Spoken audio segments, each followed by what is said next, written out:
Hello everyone, मेरा नाम है दीपेश और स्वागत करता हूं आप सभी के आपके प्यारे एजुकेशनल चैनल में जिसका नाम है टेक, जहां पर आपको सारे ऑल द टेक्निकल एजुकेशन का कोचिंग मिलने वाला है यहां पर, स्पेशली वेस्ट बंगाल के लिए।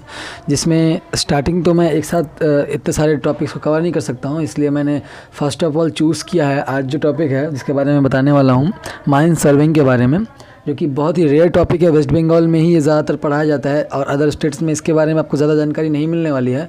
और वेस्ट बंगाल में भी ये फेमस है, बट इसके बारे में ज़्यादातर जानकारी आपको नहीं मिलेगा यूट्यूब में या गूगल पे। जो भी स्टूडेंट आप आगे चलकर सर्विंग या स्पेशली माइन सर्विंग में जुड़ना चाहते हैं, उन सब के लिए बहुत ही यूज़फुल वीडियो है। तो बने रहिएगा, वीडियो अंत तक देखिएगा, आपको बहुत सारी इसमें जानकारियाँ मिलने वाली हैं। तो चलिए दोस्तों, शुरू करते हैं बिना किसी बकचोदी के। जी मैं समझ रहा हूँ, आप सोच रहे होंगे कि मैं गालियाँ की बोल रहा हूँ यहाँ पर, लेकिन मैं बता दूँ ये मजाक कर रहा था, या पढ़ाई के साथ मजाक होना चाहिए, क्योंकि इंजीनियरिंग बहुत ही सीरियस टॉपिक होता है ना। तो जब हम इंजीनियरिंग की बात करते हैं तो हम समझते हैं कि चश्मा पहनता होगा, लेकिन नहीं, ऐसा कुछ नहीं है। हम लोग मजाक भी करेंगे, लेकिन साथ साथ जो हमारी जरूरी चीज़ें पढ़ाई उसको भी साथ में करेंगे। ठीक है दोस्तों, तो चलिए शुरू करते हैं। फर्स्ट ऑफ ऑल बता दूँ गाइज़, आप लोग अगर वेस्ट बंगाल में पॉलिटेक्निक, ये माइन सर्विंग का जो बेसिकली पढ़ाई होता है, माइन सर्विंग की बात कर रहा हूँ, माइनिंग इंजीनियरिंग की नहीं, उसके बारे में बाद में बताऊँगा। सर्विंग का पढ़ाई बेसिकली पॉलिटेक्निक में ही होता है, और पॉलिटेक्निक में एडमिशन लेने के लिए सबसे पहले आपको जो एग्ज़ाम देना पड़ता है, वो आप 10th के बाद भी दे सकते हैं या 12th के बाद भी दे सकते हैं। तो सबसे पहले तो दोस्तों आपको वेस्ट बंगाल से या फिर आप किसी अदर स्टेट से भी 10th या फिर 10+2 आपको पास करना होता है। ये कोई ज़रूरत नहीं है कि आपको साइंस से ही पास करना पड़ेगा 10+2। ऐसे 10th तो आप नॉर्मली पास करते हैं, जैसे आपको उसमें साइंस ही पढ़ना पड़ता है, लेकिन 10th के बाद 11th 12th में आपको स्पेशल कोई आपको स्ट्रीम लेना पड़ता है, आर्ट्स कॉमर्स और साइंस के बीच में। तो आपको ज़रूरी नहीं कि आपको आर्ट्स से पास करना है या फिर कॉमर्स से पास करना है या फिर साइंस से पास करना है। आप किसी भी स्ट्रीम से पास करिए, उसके बाद आपको कम से कम 35 to 40% इसमें मार्क्स लाना पड़ता है 10+2 में, अगर आप पास करते हैं तो।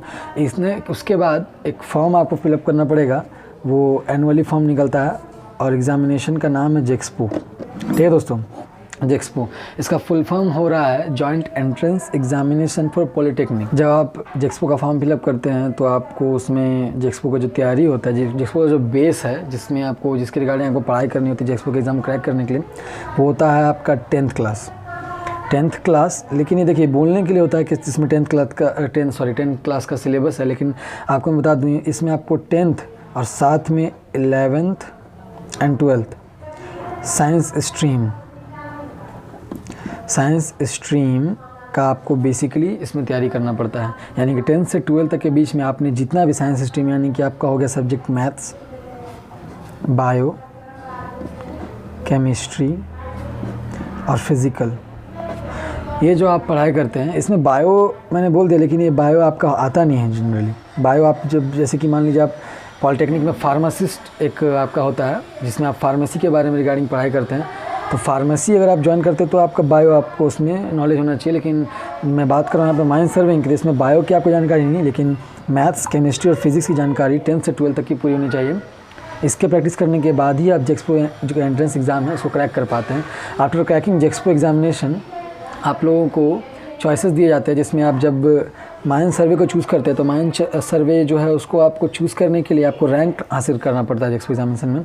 और जो कोटा होता है, अगर आप ST कोटा, SC कोटा से हैं तो आप रैंक में अगर नहीं भी आते हैं, मान लीजिए आप 13,000, 14,000, 15,000 के आसपास रैंक पे भी आते हैं, तो आपको कोटा के अंतर्गत जो भी सीट्स होते हैं माइन सर्विंग में उसके अंतर्गत आपको मिल जाते हैं। लेकिन अगर आप मान लीजिए जनरल हैं या OBC हैं तो OBC में भी आपको मिल जाता है कोटा, लेकिन अगर आप जनरल हैं, अगर मैं कहूँ तो आपको पूरे जो जितने भी अप्रॉक्सीमेटली 4 से 5 लाख के आसपास हर साल फॉर्म फिलअप होता है, और एग्ज़ामिनेशन जो कैंडिडेट्स देते हैं एग्ज़ाम 4 से 5 लाख, उसमें आपको 500 के अंदर, ये भी मैं ज़्यादा बोल रहा हूँ, लेकिन 500 के अंदर आपको रैंक लाना पड़ता है माइन सर्विंग को ज्वाइन करने। और जब आप माइन सर्विंग ज्वाइन करते हैं तो आपको मैं बता दूँ, पूरे वेस्ट बंगाल में one of the best college है माइन सर्विंग के लिए आसनसोल पॉलिटेक्निक।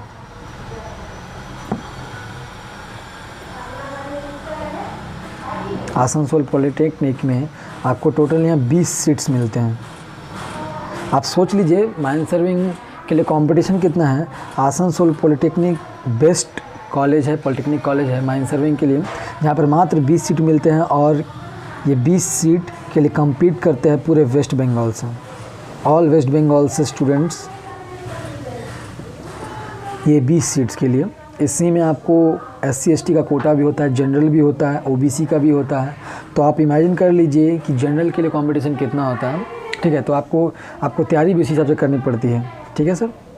तो बता देते हैं माइन सर्वे के बारे में कुछ डिटेल में आप लोगों को। माइन सर्वेइंग में आप वेस्ट बंगाल में कोई भी कॉलेज में जब भी आपको एडमिशन मिलता है, तो ज़्यादा कॉलेज है नहीं, जैसे कि मैंने बता दिया बेस्ट कॉलेज है आसनसोल पॉलीटेक्निक। तो आप लोग जब भी तैयारी करिए तो आप लोग इस तरह से मेहनत करिए कि आपको आसनसोल पॉलीटेक्निक में मिल जाए।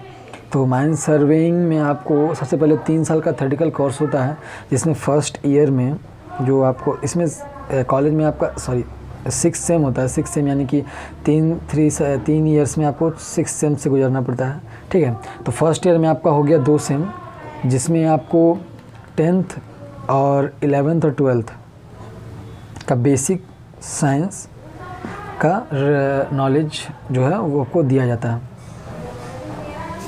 मतलब कि अगर आप 11-12 पास कर चुके हैं साइंस स्ट्रीम से, तो आपके लिए इजी होगा पहला ईयर जो है पास करने में, क्योंकि इसमें आपको जो 11-12 का ही ज़्यादातर आपको जानकारी दिया जाता है फर्स्ट ईयर में। उसके बाद आता है सेकंड ईयर, यहाँ से आपका जो मेन कोर्स होता है, मेन सर्वेइंग का, माइन सर्वेइंग का जो मेन कोर्स होता है स्टार्ट लेता है, ठीक है। यहाँ पर आपको कुछ सब्जेक्ट्स मिलते हैं सेकेंड ईयर में। मैं उतना डिटेल में तो अभी इस वीडियो में नहीं बताऊँगा, वरना वीडियो बहुत ज़्यादा लंबी हो जाने वाली। Basic surveying 1, basic surveying 2, methods of mining etcetera आपको इसमें मिल जाता है। सेकेंड ईयर में पढ़ना पड़ता है इसमें, ठीक है। बेसिक सर्विंग इसमें आपको बेसिक जो जानकारी मिल रही है, जैसे कि आपको माइन सर्विंग सबको समझ में आ रहा है कि सर्विंग जो कि स्पेशली माइन के लिए, ठीक है। तो आपको माइंस के लिए सर्वे जाने से पहले आपको स्पेशली जानना पड़ेगा कि आखिर सर्वे है क्या। उस चीज़ के लिए ही आपको बेसिक सर्विंग है, ना कि बेसिक माइन सर्विंग। आप ये बेसिक सर्विंग जान लेंगे, इसमें आपको माइंस के रिगार्डिंग, माइंस से मैंने पैरेलली चलेगा, माइंस और सर्विंग पैरेलली चलता है। ये बेसिक सर्विंग में आपको सर्विंग पढ़ाया जा रहा है, साथ में माइंस के बारे में भी साथ में पढ़ाया जाता है। फिर बारी आती है थर्ड ईयर की, तो इसमें आपको फिर से बेसिक सर्वे 3, फिर बेसिक सर्वे 4, इस तरह से आगे बढ़ते रहता है। फिर मेथड्स ऑफ माइनिंग, ये सब एडवांस लेवल हो जाता है। इसमें आप पूरी तरह से एक माइन सर्वे, जैसे कि आप प्रॉपर आप बन चुके हैं माइन सर्वे, इस हिसाब से आपको पढ़ाई कराई जाती है। इसमें आपको फील्ड वर्क कराया जाता है आपको, कि पहले तो कैंपस में ही कराया जाता है। स्कूल का जो इंस्टीट्यूट का कैंपस होता है बहुत बड़ा होता है, उसी में आपको पहले प्रैक्टिस करा दिया जाता है। फिर आप माइंस में जाते हैं ताकि आप माइंस से फ्रेंडली हो सकें, ताकि कल आप जब जाएँ जॉब में तो आपको माइंस को देख कर डरना लगे। क्योंकि बता दो दोस्तों, माइंस जो ज़्यादातर है माइंस यहाँ पे वो कई हज़ार फीट तक, 1000 फीट या उससे भी ज़्यादा फीट नीचे आपका डाउन में रहते हैं। तो आप समझ सकते हैं अचानक से जब आप सरफेस से जब आप नीचे जाते हैं तो कैसा महसूस हो सकता है, नर्वसनेस हो सकती है, ठीक है। खैर अब मैं आता हूँ माइन सर्वे की कैंपसिंग के बारे में। जब आप माइन सर्वेयर बन जाते हैं तो उसके बाद 1 साल आता है, जो मैंने शुरू में बताया था, प्रैक्टिकल। उसके लिए आपको जब ड्यूरिंग सेकेंड ईयर ही आपको एक फॉर्म फिलअप कराया जाता है। फॉर्म फिलअप में आपसे 2 या 3 मोस्टली 2 ही पूछा जाता है कि आपको अपने मन से जगह का नाम बताइए। जैसे कि माइंस का नाम होता है, जैसे कि मैं बता दूँ यहाँ 7 ग्राम कोलेरी हो गया, इस तरह से नाम होता है, ठीक है। कॉन्स्टूरिया एरिया हो गया, इस तरह से आपको कुछ ऑप्शन दिए रहेंगे और आपको जो भी बेस्ट लगता है अपनी सुविधा के अनुसार। यहाँ पे आप जब 1 साल का प्रैक्टिकल कोर्स जहाँ पे आप करना चाहते हैं, आप 2 जगह ले लिए, ठीक है।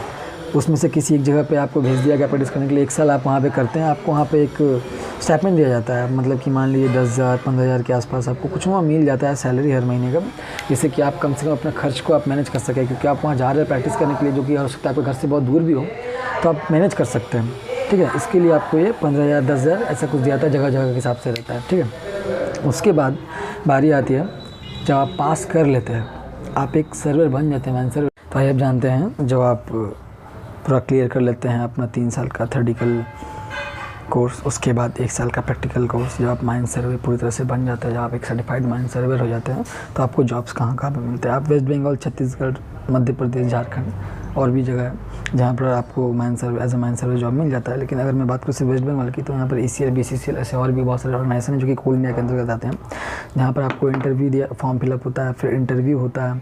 उसमें जब आप पास होते हैं इंटरव्यू में, तो आपको स्टार्टिंग जो सैलरी मिलती है वो 45, 48 या 50 से भी ज़्यादा हो सकती है, 56, 57 ऐसा के अराउंड होती है, स्टार्टिंग सैलरी होती है। उसके बाद ये तकरीबन 1,50,000 के आसपास तक भी जाती है।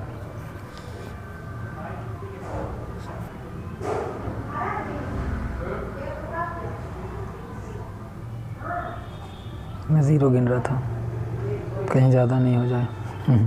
1,50,000 के आसपास तक जाती है और इससे भी ज़्यादा हो जाता है कभी कभार। कुछ ज़्यादा सीनियर जब माइंड सर्वर हो जाते हैं तो प्लीज़ कमेंट करिएगा अगर आपको कुछ इसके अलावा भी और जानना हो तो, और अगर कुछ भी अगर बुरा लगा हो तो प्लीज़ माफ़ कर दीजिएगा, और अगर अच्छा लगा हो तो लाइक करिएगा, और अगर कुछ भी अगर आपको बुरा लगा हो, जैसे कि मैंने कुछ गलत जानकारी दे दी हो, तो प्लीज़ डिसलाइक करिए, उसको कमेंट करके ज़रूर बताइएगा, ठीक है। और पहला वीडियो था तो थोड़ा सा अगर कुछ भी गलती हुआ है तो प्लीज़ माफ़ करिएगा। और अगर साथ में अगर अच्छी जानकारी है और जानना चाहते हैं इस तरह की कुछ और भी नई जानकारी तो प्लीज़ सब्सक्राइब कर दीजिएगा। Thank you.